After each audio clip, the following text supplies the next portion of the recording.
네. 자, 우리 1년 동안 그 부동산 학개론을 강의할 이동규라고 합니다. 네. 우리 다 열심히 하셔가지고 올해 모두 다 합격하는 좋은 결과가 있기를 바랍니다. 혹시 여기 뭐 오리엔테이션을 하셨죠? 기본적인 오리엔테이션 하셨을 거고, 오늘은 제가 그냥 우리 공부할 때 좀 필요한 거 있잖아요. 1년 동안 공부하면서 여러분들이 좀 합격을 위해서 필요한 내용만 간단하게 좀 설명을 드리고, 그리고 강의 들어가도록 하겠습니다. 자, 우리 여러분들 공인중개사 이렇게 시험을 이제 공부를 시작하셨는데, 여기 뭐 처음 하시는 분도 계실 테고, 그죠? 아니면은 뭐 작년에 한번 시험을 보셨다든지 공부를 그동안 좀 하셨던 분도 계실 거예요. 근데 이 공인중개사 시험이 여러분이 공부를 한다고 하니까 뭐 쉽다고 그러던가요? 어렵다고 하던가요? 네, 안 물어보셨어요. 일단 우리 시험은 그렇게 어렵지 않습니다. 네, 합격하는데 어렵지 않기 때문에 너무 그렇게 겁을 먹으실 필요가 없어요. 그러면 왜 많은 사람들이 이렇게 시험에 합격을 하지 못하고 이렇게 떨어질까? 그걸 좀 생각해 볼 필요가 있는데, 일단 우리 시험에 떨어지는 이유가 여러 가지가 있겠지만, 첫 번째는 공부를 좀 늦게 시작하는 경우가 또 많아요. 이 공부를 처음부터 빨리 시작을 해야 되는데 잘 모르시다 보니까 막 5월 달에 막 공부 시작하는 분도 있고 뭐 이런 분들이 많거든요. 여러분들이 일단 11월부터 공부를 시작했기 때문에 그 부분은 잘 하신 것 같고요. 그리고 두 번째는 이 공부 기간이 1년이라는 기간이 길다 보니까 중도에 포기하는 분들이 좀 많이 나옵니다. 그래서 근데 그분들이 포기는 했지만 시험장에는 가거든요. 자기들 공부는 안 했지만 시험은 보러 가요. 그분들이 시험 응시 인원의 모수로 이렇게 잡히기 때문에 뭐 합격률이 떨어지는 원인이 되기도 하고, 그래서 일단 중도에 포기하는 분들이 많이 계세요. 그럼 그분들은 왜 포기를 하냐면, 우리 힘드니까 포기했겠죠.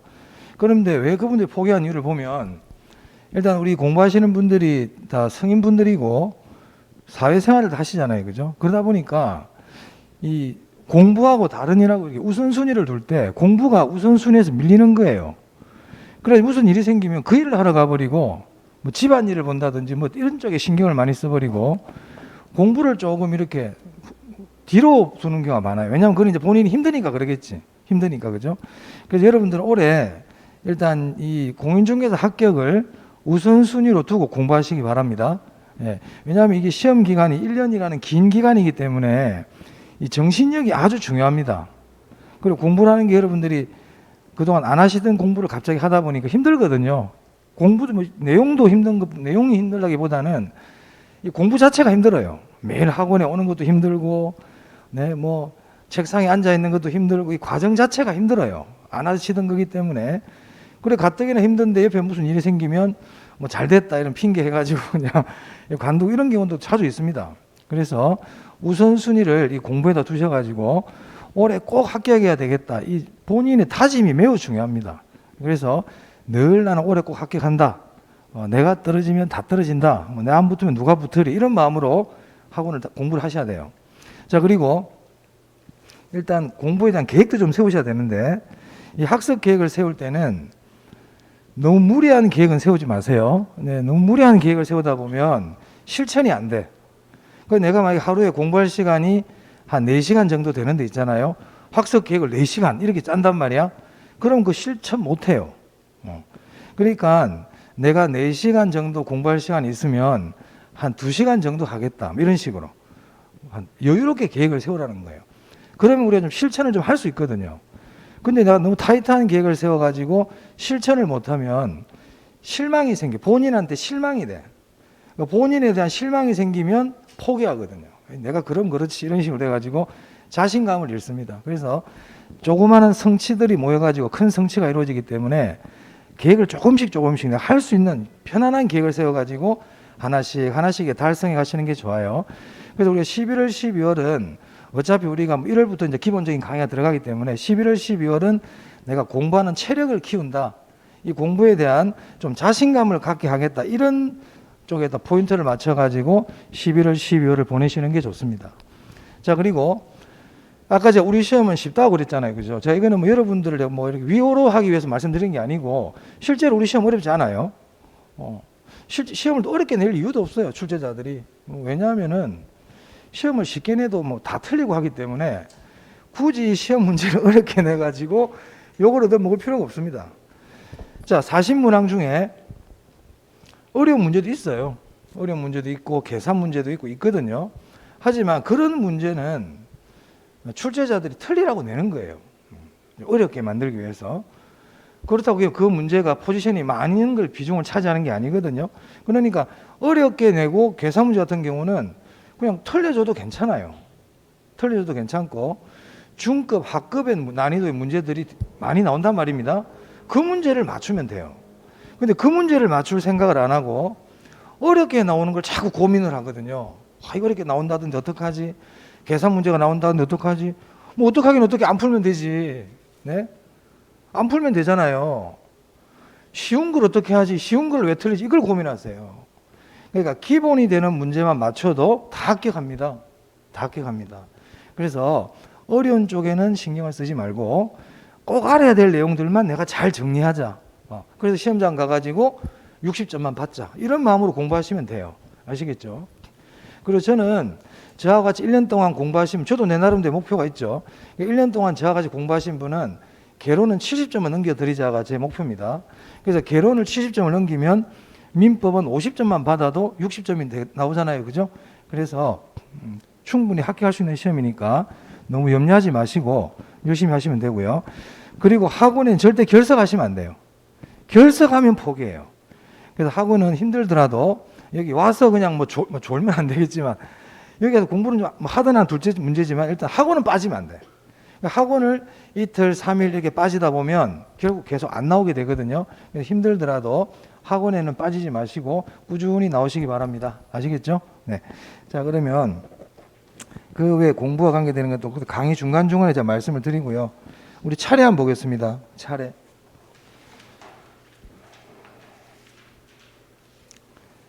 네, 차례 보시면 부동산학 개론 해가지고 제1과목 부동산학 개론 이렇게 돼 있죠.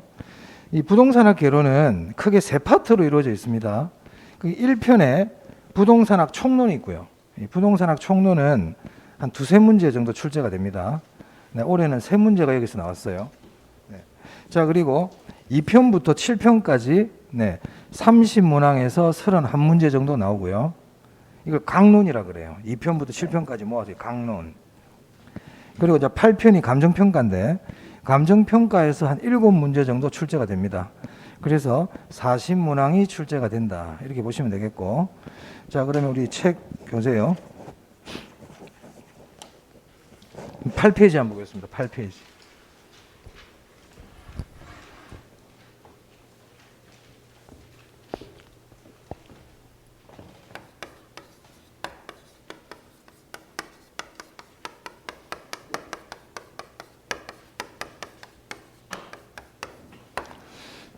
자, 부동산학 총론인데, 제 수업은 가능하시면 좀 필기를 좀 하시기를 권해드립니다. 네, 제가 필기는 2월 달까지는 제가 필기를 좀 합니다.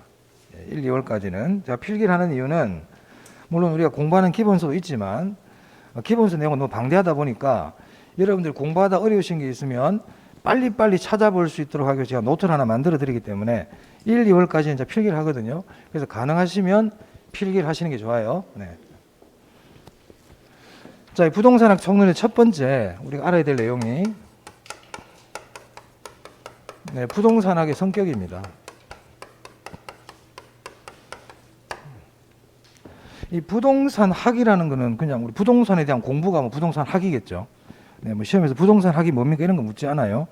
그런데 이런 부동산학이 다른 학문에 비해서 가지고 있는 성격이 있다는 거예요. 성격. 그게 우리 부동산학의 성격이에요.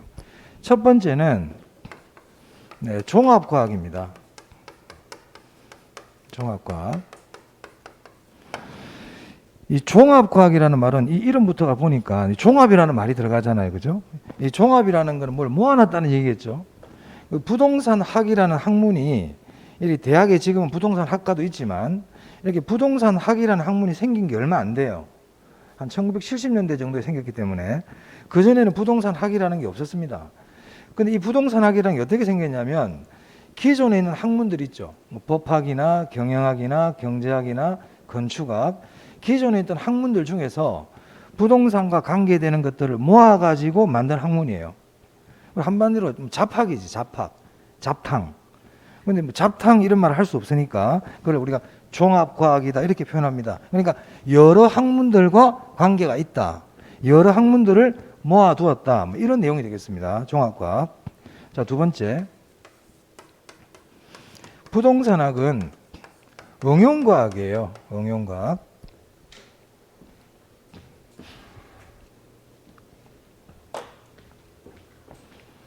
이 응용과학의 반대말이 뭐냐면 순수과학입니다. 순수과학이라는 것은 말 그대로 학문으로서의 그냥 의미를 갖고 있는 거예요. 탐구 목적이죠. 근데 이런 학문으로서의 목적으로 끝나는 게 아니라 이게 인간 생활에 적용이 되면 이걸 응용과학이라 그래요. 부동산 학은요, 인간이 꼭 들어가야 돼요. 인간이. 우리 부동산학의 연구 목적도 부동산과 인간과의 관계 개선을 목적으로 하거든요. 그래서 인간이 들어가 있지 않는 부동산 학은 없어요. 그러니까 인간과 관계없는 부동산은 연구 대상도 되지 않습니다. 그래서 부동산 학 그러면 인간이 꼭 그 안에 들어있다 이렇게 생각하셔야 돼요. 그래서 부동산학은 순수한 학문이 아니고 인간 생활에 적용, 응용하는 응용과학입니다. 자, 그리고 인간 생활과 관계되는 것을 연구하는 학문을 사회과학이라 그래요. 사회과학. 인간과 관계된 학문이에요. 근데 인간과 관계없이 순수한 자연 현상만을 연구하는 학문을 자연과학이라 그럽니다. 그래서 사회과학의 반대말이 자연과학이에요. 자, 네 번째. 부동산학은 구체적인 학문이에요.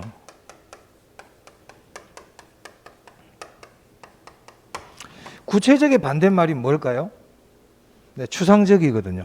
네, 구체적의 반대말 추상적이다. 네, 좀 기억해 주세요. 우리 개론에서 자주 나옵니다. 구체적의 반대말은 추상적. 구체적의 반대말은 추상적. 그래서 부동산학은 종합응용 사회과학이면서 구체적인 학문이에요. 그런데 얘들은 전부 다 이거 반대말들이잖아요. 그럼 부동산학은 순수 자연 추상적 학문일까요? 이것들이 아닐까요? 이것들이 아니겠죠? 맞습니까? 네. 그래서 부동산학은 순수 자연 추상적 학문이 아닙니다. 네, 시험에서 한 번씩 물어봅니다. 이 부분을. 네. 자, 두 번째. 자, 경제 주체가 있어요. 이 주체라는 것은 행동하는 당사자죠. 그러한 어떤 일을 하는 주인공이라 보시면 돼요. 그럼 경제 주체라는 것은 경제 활동을 하는 주인공 이런 뜻입니다. 이 경제 주체는 크게 첫 번째 공적 주체가 있어요. 공적 주체. 공적 주체를 공공부문이라고도 그럽니다. 공공부문. 그럼 이런 공적 주체는 어떤 것들이 있냐면 정부. 네, 정부는 우리 행정부를 줄임말을 정부라 그러죠. 국토교통부, 뭐 보건복지부 뭐 이런 게 정부가 되겠어요. 그 다음에 지방자치단체, 부산광역시청, 뭐 동래구청 이런 게 지방자치단체가 되겠습니다. 그리고 각종 공사, 한국토지주택공사, 한국주택금융공사, 한국도로공사 이런 공사들, 네, 공적 주체예요. 이 공적 주체를 제1섹터라고 그럽니다. 제1섹터. 네, 섹터는 부문이란 뜻인데요. 공적 주체를 제1섹터라고 불러요. 자, 공적 주체가 있으면 사적 주체가 있죠. 사적 주체는 민간 부문이라고 그럽니다. 민간. 그럼 이런 사적 주체는 어떤 것들이 있냐면 개인, 기업, 네, 조합이에요. 재개발조합, 재건축조합, 농업협동조합 이런 조합들 다 사적 주체에 들어갑니다. 그럼 이 사적 주체들은 몇 섹터라고 부를까요? 1이니까 뭐 2겠죠, 그죠? 네, 제2섹터죠. 자, 제가 여기다 여백을 남겨놨는데 이 민간을 시장이라고도 그럽니다. 민간을 뭐라 그런다고요? 시장. 우리 개론은 부동산학 개론은요. 우리 중개사 과목이 전부 다 법이거든요. 다 법이죠. 민법, 공법, 중개법, 공시법, 세법 다 법이잖아요. 이 개론만 이론이에요. 개론만 이론이다 보니까 부르는 명칭이 다양해요. 어떤 사람은 사적 주체라 그러고 어떤 사람은 민간이라 그러고 어떤 사람은 시장이라 그러고 똑같은 말인데도 부르는 방법이 다르단 말이에요. 이게 조금 우리가 애로사항 중에 하나예요. 그래서 민간이라는 말이나 시장이라는 말이나 같은 말입니다. 같은 말. 네. 자, 세 번째. 자, 공적 주체와 사적 주체가 공동으로도 할 수 있다는 거죠. 요즘 좀 뭐 우리나라 전국적으로 시끄러운 뭐 민간 공동개발 이런 거 있잖아요. 민간 공동개발. 그러니까 공공과 민간이 같이 힘을 하더라는 거예요. 그럼 이 경우는 몇 섹터일까요? 네, 1, 2, 3이겠죠? 제 3섹터입니다. 예전에 시험에 나온 적이 있습니다. 이게 제 2섹터라고 한다 이래가지고 제 3섹터입니다. 자, 그래서 공적 주체, 사적 주체, 공동 요 세 가지 봤어요. 경제 주체. 네. 자, 그 다음에요.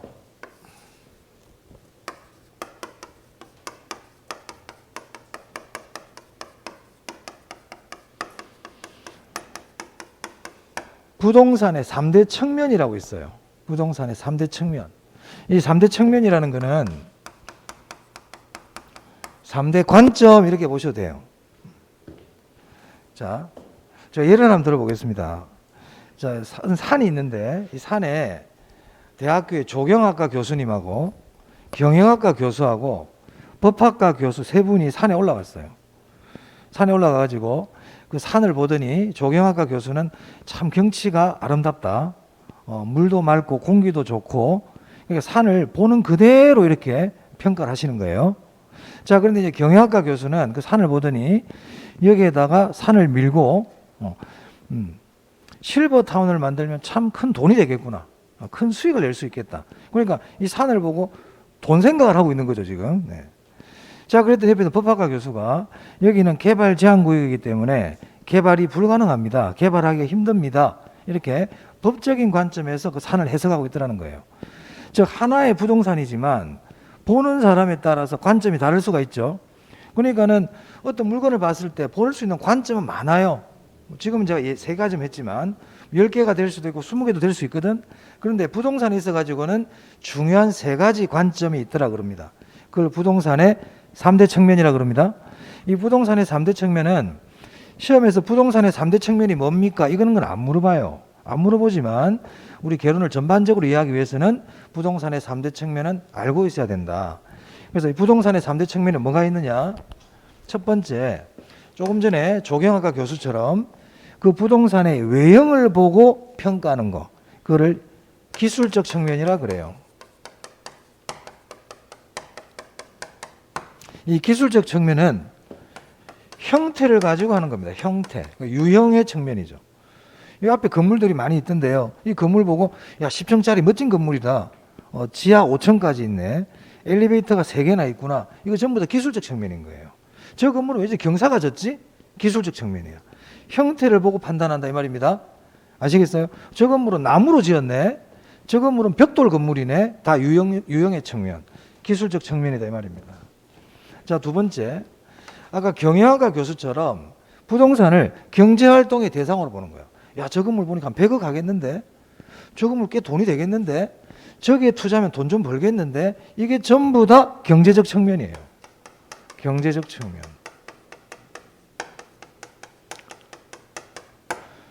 니 어저께 땅 샀다면서? 그 땅 샀다면서 이 땅은 경제적 측면에서 얘기하는 거예요, 이 사람이 지금. 땅 샀다면서 이거. 자, 세 번째요. 세 번째가 법률적 측면입니다.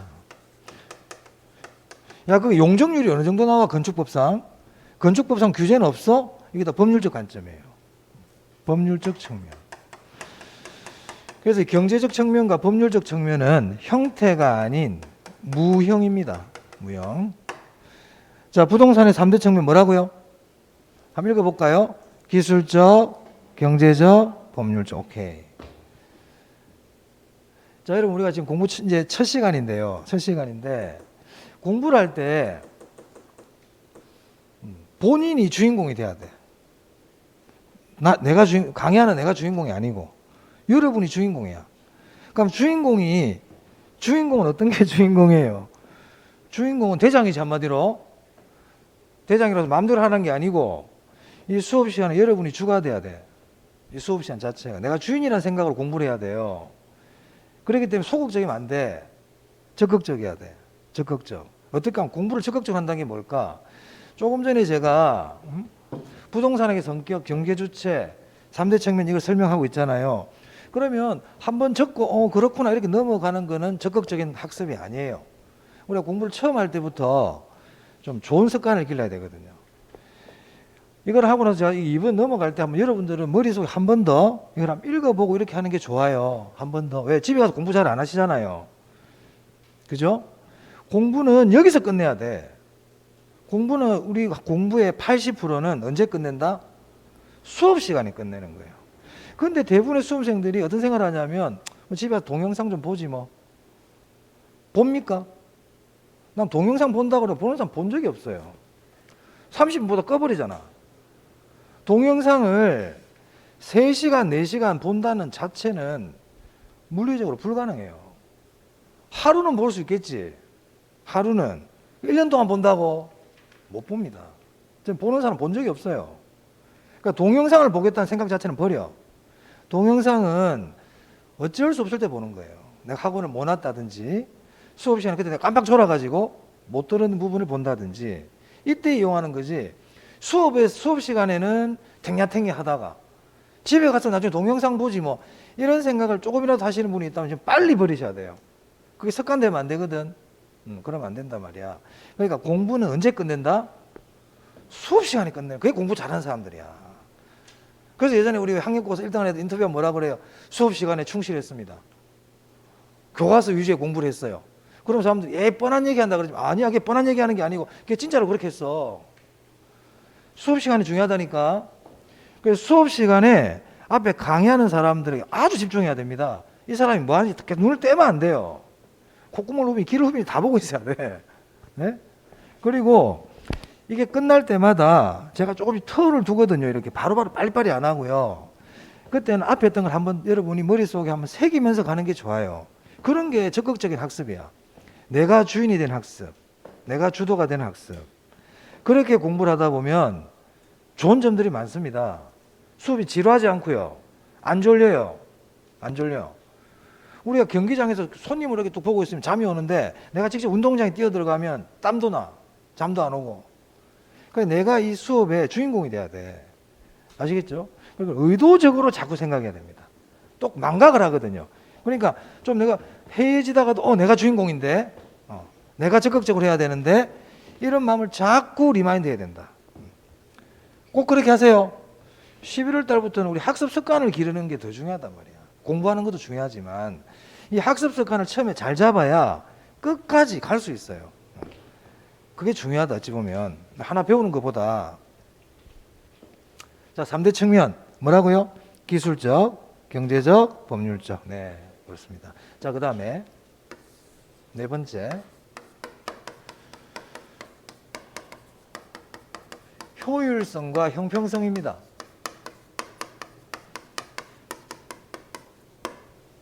자, 효율성과 형평성도 마찬가지로 시험에서 효율성이 뭡니까? 형평성이 뭡니까? 이런 거는 안 물어봅니다. 안 물어보지만 효율성과 형평성이 뭔지를 알아야 우리 개론을 전반적으로 이해하는 데 도움이 돼요. 그래서 아셔야 돼요. 뜻을.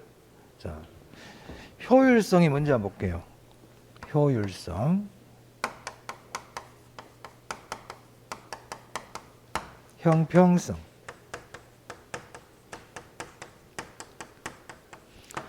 자, 우리 효율성이라는 말은 여러분이 자주 써요.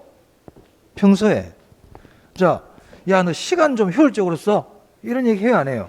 하죠. 자제분들한테 용돈을 주면서 야, 너 용돈 좀 효율적으로 써라. 그렇게 막 쓰면 어떡해? 또 월급 받는 분에게 야, 월급 좀 효율적으로 관리해. 이런 얘기 하죠. 한단 말이에요. 자, 그런데 공기를 효율적으로 써라. 뭐 이런 말 합니까? 공기를 효율적으로 써라. 이런 말 안 하거든요. 길에 널려있는 낙엽을 좀 효율적으로 사용해봐봐. 돌멩이 좀 효율적으로 사용해봐봐. 이런 말 안 해요. 그러면 제가 앞에서 얘기한 시간, 돈 이거 하고 공기, 낙엽 이거의 차이점이 뭐예요? 뭐 알고 있지만 대답 안 하는 거죠 지금. 시간과 돈은 한정돼 있잖아. 풍부한 게 아니죠. 무한한 게 아니잖아요. 한정돼 있단 말이에요. 하지만 공기 무한하잖아. 우리 자유재라 그러는데. 그러니까 이 효율성이라는 거는 한정된 자원의 이용과 관계에 있어요. 한정된 자원의 이용과 관계에 있다.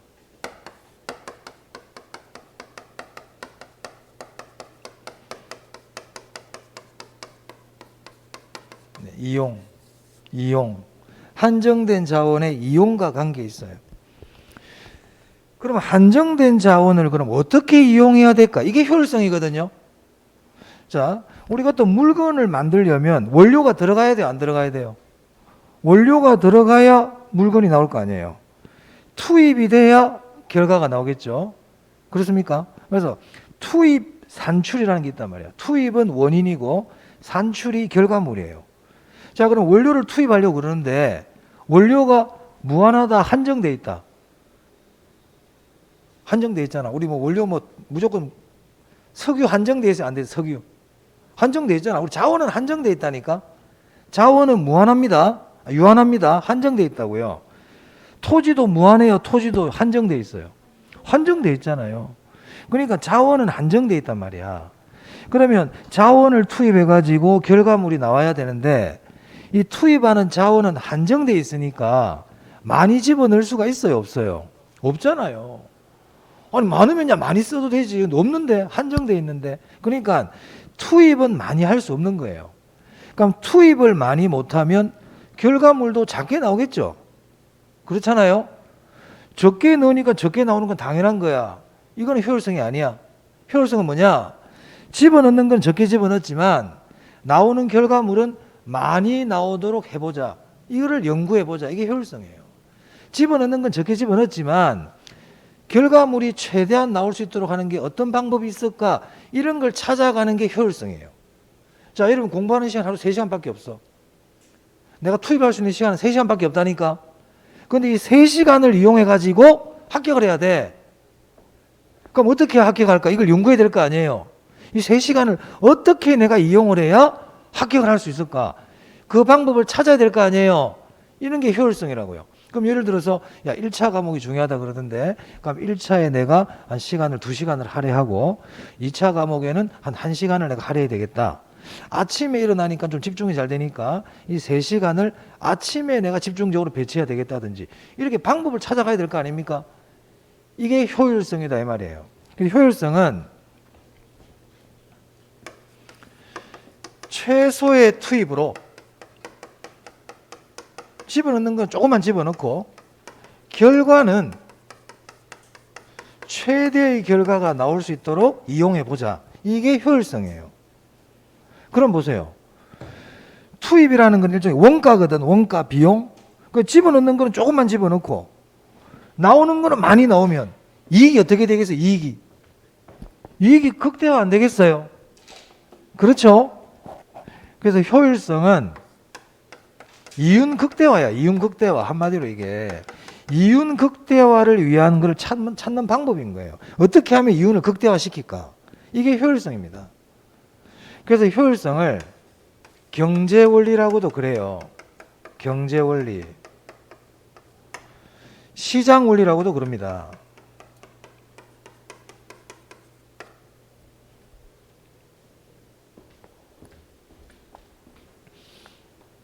자, 질문 하나 해보겠습니다. 그럼 이 효율성은요, 아까 저기 공적 주체가 있고 사적 주체가 있었죠? 그러면 효율성은 공적 주체가 중요시할까요? 사적 주체가 중요시할까요? 사적 주체가 중요시하겠죠. 아까 여기 있네. 이거 시장. 그죠? 그래서 효율성은 사적 주체가 더 중요시합니다. 네, 예전에 시험에 한번 나왔습니다.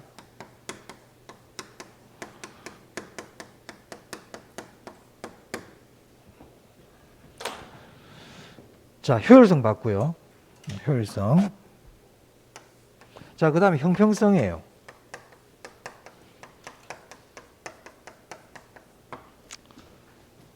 형평성은 뭐냐면, 형평성은 아까 효율성은 한정된 자원의 이용과 관계 있다고 그랬죠? 근데 형평성은요, 분배와 관계 있어요. 분배. 자, 제가 아까 효율성이 시장 원리라고 그랬는데, 우리가 시장 원리라는 거는 우리가 나중에 시장론에서도 공부하겠지만, 시장 원리를 한마디로 얘기하라 그러면 경쟁 원리예요. 경쟁. 시장 원리는 경쟁 원리야. 그러면 경쟁을 한다는 얘기는 탈락하는 사람이 나온다는 거예요. 자, 기업에서 1년 예산의 인건비가 1억이야. 우린 1억을 가지고 사람을 써야 돼. 월급을 줄 수 있는 돈은 1억밖에 없어. 그러면 사람을 채용을 해야 될 거 아니에요. 그래서 10명을 채용하기로 했어요. 한 명당 1,000만 원씩 인건비를 줘가지고 1억이라는 인건비 예산이 잡혔단 말이야. 근데 10명을 채용하려고 그러는데 원서를 접수한 사람이 100명이야. 100명. 입사 원서를. 그럼 90명 탈락시켜야 될 거 아니에요. 그럼 90명 어떻게 탈락시켜요? 경쟁을 통해서. 뭐 달리기를 시키든, 뭐 밥을 빨리 먹기를 시키든, 뭐 선착순을 시키든, 경쟁을 통해 가지고 10명을 뽑아내야 될 거 아니에요. 맞아요? 그럼 90명 어떻게 돼? 탈락이야. 그럼 얘들은 시장은 신경 안 써, 얘들은. 그게 시장 원리입니다. 시장 원리는 탈락한 사람을 신경 쓰는 게 아니에요. 어쩔 수 없어, 이게. 왜? 한정된 자원을 가지고 가장 좋은 결과물을 내야 되기 때문에 잘하는 애들밖에 쓸 수가 없어요. 그럼 탈락한 애들은 어떻게 되느냐? 이 사람들을 돌봐줘야 된단 말이에요. 그러니까 이 사람들을 돌봐줘야 된다는 개념이 형평성이에요. 형평성. 자, 우리 자본주의 사회에서 소득이라는 게 우리가 경제활동을 통해서 돈이 이렇게 수익이라는 게 발생되잖아요. 그럼 이 수익은 돈을 누가 가지고 갑니까? 능력 있는 애들이 많이 버는 거야. 능력 있는 사람들이 돈을 많이 번다고요. 그게 경쟁이기 때문에 어쩔 수 없어요. 그러면 능력이 떨어지는 사람, 돈을 많이 벌 수가 없죠. 그게 저소득자잖아요. 그렇기 때문에 이 사람들은 시장 원리에 의하면은 어쩔 수 없는 거예요. 어쩔 수 없는. 우리 의자 10개 갖다 놓고 뺑뺑이 돌아. 빙빙빙 돌다 호랑이 빽 불면 앉아야 돼. 그럼 10명 빼고는 탈락이지. 그게 시장 원리야. 그러면 이 탈락한 사람들 어떻게 하느냐 이 말이에요. 이 탈락한 사람들도 우리가 돌봐줘야 된다. 이 사람들에게도 우리가 다 이겼다고 해서 독식하면 안 되고 이 사람들에게도 우리가 뭔가를 이렇게 나눠줘야 돼. 이게 형평성이에요. 그래서 여기서 분배라는 거는 똑같이 n분의 1로 나누자 이게 아닙니다. 그건 공산주의. 그러니까 시장성의 원리에 의하면 능력 있는 애들이 독식을 하니까 너희가 그거 다 먹지 마라. 그 시장 원리는 다 먹는 거지만 그렇게 하면 안 된다. 우리 사회적으로. 우리 같이 다 더불어 잘 살아야 되지 않느냐. 그러니까 능력이 있다고 해서 다 가져가지 말고 좀 능력이 떨어지고 소득이 좀 약한 사람들도 너희가 좀 나눠줘라. 이게 형평성이에요. 아시겠죠? 그래서 여러분들 형평성이라는 말이 나오면 저소득층을 항상 떠올려야 돼요. 저소득층. 경제적 약자. 그래서 저소득층과 경제적 약자를 배려하는 게 형평성이다. 이렇게 보시고 문제를 풀어야 돼요. 그럼 제가 질문해 보겠습니다. 자, 우리 한국토지주택공사에서 공공임대주택을 공급하고 있죠. 그죠? 그럼 이 공공임대주택은 효율성을 위한 정책입니까? 형평성을 위한 정책입니까? 형평성을 위한 정책이지. 형평성을 위한 정책. 부산시에서 불량주택, 저 달동네에 있는 불량주택 문제를 해결해 주기로 했어요. 시에서. 효율성을 위한 정책입니까? 형평성을 위한 정책입니까? 형평성. 시장은 그런 거 해결해 주지 않습니다. 시장은 근데 신경도 안 써요. 걔들한테. 형평성에 의해서 그걸 해주는 거예요. 그러면 이 형평성은 사적 주체가 중요시할까요? 공적 주체가 중요시할까요? 그렇지. 이해를 해야 돼요. 그러니까 뜻을 알면 이해가 될 수 있도록 이렇게 공부를 해야 양이 줄어요. 전부 다 외우려고 그러면 안 됩니다. 그래서 어떤 용어가 나올 때 용어의 의미를 아는데 여러분들은 주안점을 둬야 돼요. 우리 개론은 그 용어의 뜻이 중요해. 그럼 효율성 그러면 한정된 자원을 이용하는 거다. 최소를 집어넣어 가지고 최대의 결과가 나오도록 하는 거다. 시장 원리다. 이렇게. 그러다 보면 이게 민간이 우선시한다는 걸 바로 알 수 있죠. 이윤극대화니까. 그죠? 하지만 형평성은 저소득층을 배려하는 거다. 그럼 이건 정부가 더 중요시하겠구나. 이거 저절로 알 수 있잖아요. 그죠? 이렇게 정리를 하셔야 돼요. 자, 그리고 이 효율성과 형평성은요. 동시에 둘 다 만족시키기는 어려워요. 어렵습니다. 만족시키기 어려울 뿐만 아니라 효율성을 추구하잖아요. 효율성을 추구하면 형평성 떨어져요. 형평성을 추구하다 보면은요, 효율성이 떨어져요. 그런 관계를 상충이라 그래, 상충. 부딪힌다고. 그럼 아까 공공임대주택은 형평성을 위한 정책이라 그랬죠. 그죠? 그럼 여러분들은 제가 얘기를 안 해도 효율성은 떨어지겠구나 이렇게 생각하셔야 돼요. 효율성은 떨어지겠구나. 아니 가뜩이나 부족한 자원을 왜 제 값도 못 받는, 공공임대 아파트들은 제 값을 받아요, 싼 값을 받는 거예요. 그래, 시장 원리는 그게 아니거든. 야, 왜 가뜩이나 부족한 자원을 가지고 아파트 지어가지고 싼 값을 왜 파는데? 이게 시장 원리야. 제 값 받아야지. 이게 시장 원리거든. 근데 형평성은 야, 저소득층 돈 없잖아, 그러니까 가격을 좀 낮게 받아야지. 이게 형평성이에요. 그러니까 효율성 측면에서는 형평성을 이해를 못하는 거지. 무슨 말 알겠습니까? 그러니까 효율성을 추구하면 형평성 떨어지는 거야. 형평성을 추구하면 효율성 떨어지는 거예요. 아시겠죠? 우리 나중에 이제 또 가면 지역지구제는 이런 것들이 나오는데, 이 지역지구제는 효율성을 위한 제도거든요. 그러면 효율성을 위한 제도다 그러면 뭐는 져야 된다? 형평성은 져야 된다. 이런 것들은 기억하셔야 됩니다. 자, 효율성과 형평성 봤고요. 자, 그 다음에 13페이지 한번 볼게요. 우리 교재 13페이지. 자, 교재 13페이지 보시면 그 부동산의 분류라고 있습니다. 찾았나요? 네. 그 부동산의 분류 옆에다가 이렇게 딱 해가지고요. 토지의 분류, 주택의 분류 이렇게 적어주세요. 밑에 있어요. 있지만 저는 한눈에 보이게끔, 주택의 분류는 다음 페이지에 있기 때문에 부동산의 분류는 토지의 분류와 주택의 분류로 나눌 수 있다 이 말입니다. 이 토지의 분류는 매우 중요합니다. 시험에 그냥 나옵니다. 올해도 당연히 나왔고요. 매년 나와요. 근데 이 토지의 분류는 용어기 때문에 암기야, 암기. 거기 보면 택지, 부지, 후보지, 이행지 이런 말 쭉 나오잖아요. 이건 이해하는 게 아니야. 택지는 그냥 택지라고 택지가 뭔지 기억을 해야지 왜 택지지 이렇게 이해하는 게 아니라고요. 용어라는 거는. 근데 얘는 단순 암기입니다. 암기이기 때문에 제가 지금은 하지 않습니다. 1월 달에 하고요. 그리고 우리 수험생분들이 이 토지의 분류는 다 맞춥니다. 틀린 사람 없어요. 시험 칠 때까지 제가 한 50번은 얘기해요. 그게 안 틀려. 안 틀리니까 걱정하지 마시고요. 근데 오늘은 그 양가로 이번에 후보지와 이행지 있죠? 이 부분만 제가 설명을 드릴게요.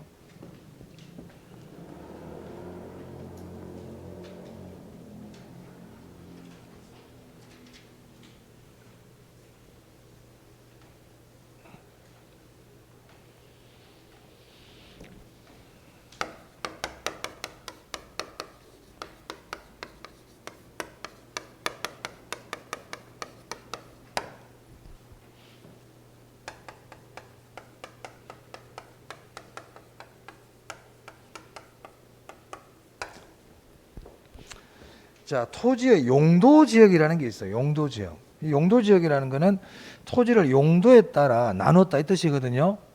혹시 공법 하셨겠다, 그죠? 오늘 금요일이니까 이번 주 공법 첫 시간 하셨겠네요. 혹시 공법 시간에 용도지역이라는 거 혹시 배우셨나요? 아직 안 배우셨어요? 나중에 공법, 제가 왜 얘기를 하냐면 공법 시간에도 가면 용도지역이라는 용어가 나와요. 공법 시간에. 근데 공법 시간에 나오는 용도 지역하고 제가 지금 말씀드릴 용도 지역하고 좀 달라요. 그래서 제가 이제 공법을 얘기한 이유는 공법 시간에 저렇게 얘기했는데 왜 개론은 이렇게 얘기하지? 이런 생각 하실까봐 제가 미리 말씀드립니다. 미리. 자, 우리 개론은 이론이라 그랬습니다. 법이 아니고 학자들이 하는 이론이야, 이론. 근데 우리 나머지 공법 같은 경우는 공법이라는 게 부동산 공법이라는 법은 없어요. 그러니까 공법이라는 거는 국가가 국민을 규제하는 법이거든요. 국가가 국민을 대상으로 규제하는 법이 공법이에요. 예를 들어서 어떤 사람이 유사 딱 때렸어. 폭행. 그러면 때린 사람 감옥에 가잖아요. 국가가 잡아가 이리 와 해가지고 감옥에 보내버리죠. 이런 게 공법이야. 그러니까 국가가 국민을 규제하는 법이 공법이에요. 그럼 우리 부동산은 사회성, 공공성이 강하기 때문에 내 마음대로 할 수 없어요. 여기 내 땅 있다 그래가지고 여기다 농사 지으면 돼요? 여기 돼지 키우면 돼? 안 되지. 내 땅인데도 안 돼. 국가가 규제를 한다니까. 그래서 부동산을 이용할 때 국가가 규제를 합니다. 그러니까 부동산을 규제하는 모든 법을 부동산 공법이라 그래. 그럼 그 안에는 국토계획 및 이용에 관한 법률이라든지, 도시개발법이라든지, 정비법이라든지, 산지관리법이라든지 이런 법들이 있거든요. 이런 법들을 모아서 부동산 공법 이렇게 얘기하는 거예요. 자, 그러면 국토계획 및 이용에 관한 법률에 보면 우리나라의 용도지역이라는 게 있어요. 도시지역, 관리지역, 농림지역, 자연환경보전지역 이렇게 용도지역을 나눠놨거든요. 근데 제가 지금 말씀드릴 용도지역은 그게 아니에요. 그러니까 이 용도지역은 학자들이 토지의 용도는 이러한 용도로 쓰더라 이렇게 나눠놓은 거고, 국회의원들에 의해서 법으로 만든 용도지역은 그거다 이 말이에요. 무슨 말 알겠습니까? 네, 그런 차이점이라고 보시면 되겠습니다. 그럼 토지의 용도지역은요 크게 세 가지가 나눠요. 그럼 여러분 토지를 어떤 용도로 쓰던가요? 첫 번째 용도는 건축 용도로 써요. 건축 용도로 집을 짓는다든지 상가를 짓는다든지 공장을 짓는다든지, 그죠? 이렇게 건축 용도로 쓰는 토지를 택지라 그럽니다. 택지. 건축 용도로 쓴단 말이야. 또 토지는 어떤 용도로 쓰냐면 농지라는 용도로 쓰죠. 농지. 그리고 나무 심는 용도인 임지 이렇게 쓴단 말이에요. 그래서 보통 학자들은 다 이렇게 토지의 용도를 이렇게 나눈다 이 말이야. 그럼 일본에 가가지고 일본 학자들한테 가가지고 일본 부동산 학자한테 택지, 농지, 임지로 이렇게 나눈다 그러면 그래 오케이 이렇게 이해한다 이 말이야. 학자들끼리는.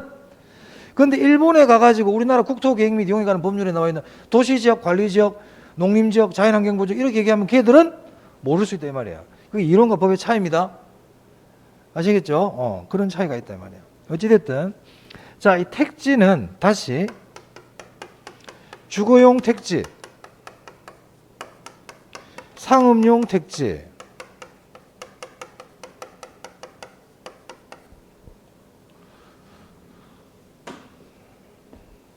공업용 택지로 나눌 수 있어요.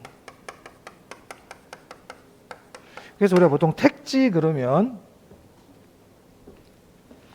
주, 상, 공 보통 이렇게 기억을 합니다. 주, 상, 공. 그 우리 교재 13페이지 보면 그게 택지라고 있어요. 그죠? 있어요. 다음에 농지인데요. 농지는 밭농사, 전, 물을 대서 농사 짓는 논, 답이라 그러죠. 과일 농사로 이용되는 과수원 이렇게 나눕니다. 그리고 임지는 주로 땔감용 나무를 심는 신탄림, 건축 자재용 나무를 심는 용재림 이런 식으로 나눌 수 있어요. 여러분 이거는 조금 기억을 해주시는 게 좋겠어요. 기억을 해주시는 게 좋겠습니다. 제가 기억하는 좀 외우세요, 기억해 주세요. 이거는요 5월까지는 외워주셔야 돼요. 5월까지. 우리 1차 과목은 5월까지는 어느 정도 기본기가 돼야 돼. 5월까지는. 좀 기억해 주시는 게 좋아. 자, 그 다음.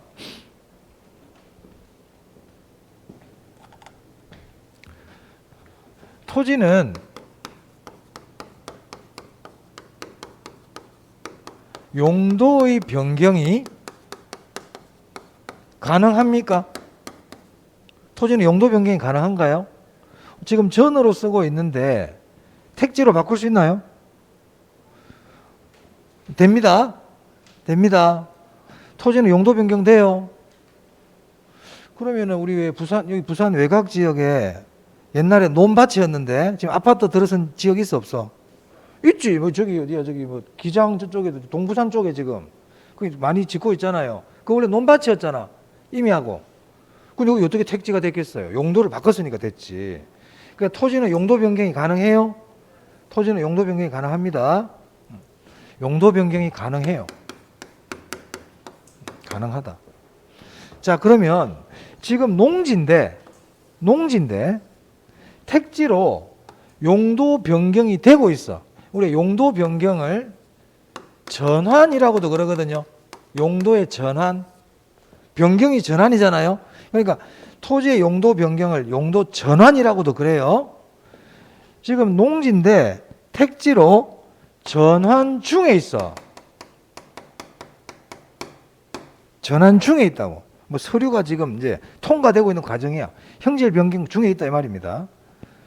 자, 임지인데 택지로 또는 임지인데 농지로 지금 이렇게 전환 중에 있어요. 이러한 토지를 후보지라고 그래요. 제가 나중에 책에 체크해 드릴 거예요. 후보지라고 그래요. 자, 또 지금 전인데 답으로 전환 중에 있어요. 과수원인데 답으로 전환 중에 있어요. 주거용 택지인데 상업용 택지로 전환 중에 있어. 자, 이런 식으로. 요렇게. 이렇게 전환 중에 있는 토지를 이행지라 그래요. 뜻은 무슨 뜻인 줄 아시겠어요? 네? 후보지와 이행지 차이점을 알겠습니까? 근데 이 차이점을 우리가 말로 하는 게 아니거든, 시험에서는. 시험은 우리가 면접 시험이 아니지. 그럼 이걸 뭘로 표시해야 돼?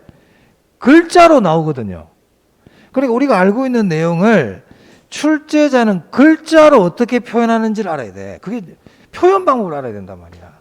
이건 알겠는데 글로 표현하면 또 모르는 사람들이 있어.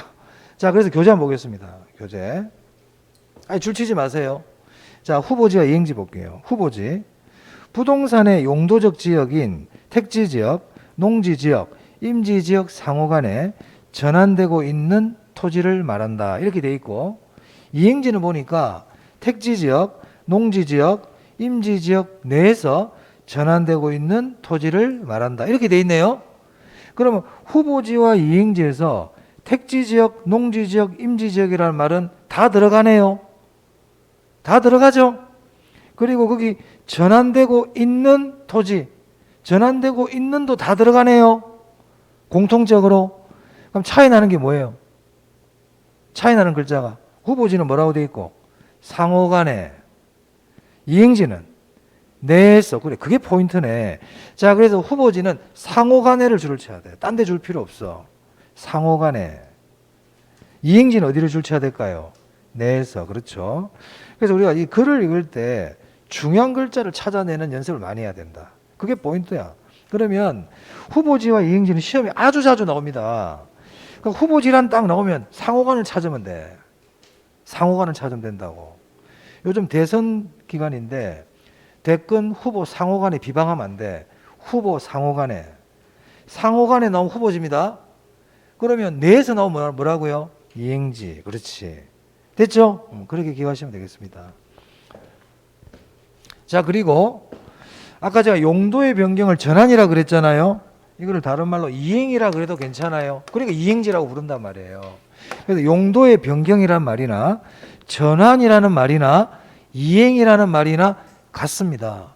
자, 후보지 상호간에 택지, 농지, 임지 상호간에 전환되고 있는 토지. 이행지는요, 택지, 농지, 임지 내에서 전환되고 있는 토지. 됐죠? 자, 그 다음 하나만 더. 거기 전환되고 있는 데 있죠?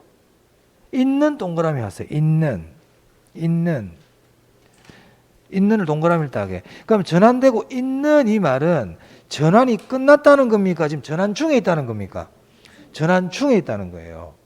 전환이 끝나버린 토지는 후보지니 이행지 이런 말 안 써요. 어제 우리나라 축구 이겼다고 그러던데. 자, 축구 후보 선수가, 여러분 축구장 가보셨어요? 축구장 가면 후보 선수들은 가만히 벤치에 안 앉아 있어요. 막 뛰고 있어요. 옆에 몸 푼다고. 전환 중이야. 지금 전환 준비하고 있어. 그렇게 막 전환 준비를 하고 있을 때 우리가 후보라는 말을 쓰지, 이 사람이 이제 경기장에 들어간 순간에는 후보라는 말을 안 쓰죠. 그러니까 후보지는 전환 중에 있는 토지, 전환되고 있는 토지예요. 그럼 만약에 후보지란 택지, 농지, 임지 지역 상호간에, 여기까지는 좋아. 전환된 토지 그러면 안 된다 이 말이야. 전환이 되어버리면 택지라고 부르고 농지라고 부르고 임지라고 불러야지 후보지라는 말을 붙이면 안 됩니다. 아시겠죠? 그래서 이제 그런 부분들을 주의해서 읽자 이런 말입니다. 네. 자, 후보자 이행시까지 했고요. 한 10분만 쉬었다가 또 계속 하겠습니다.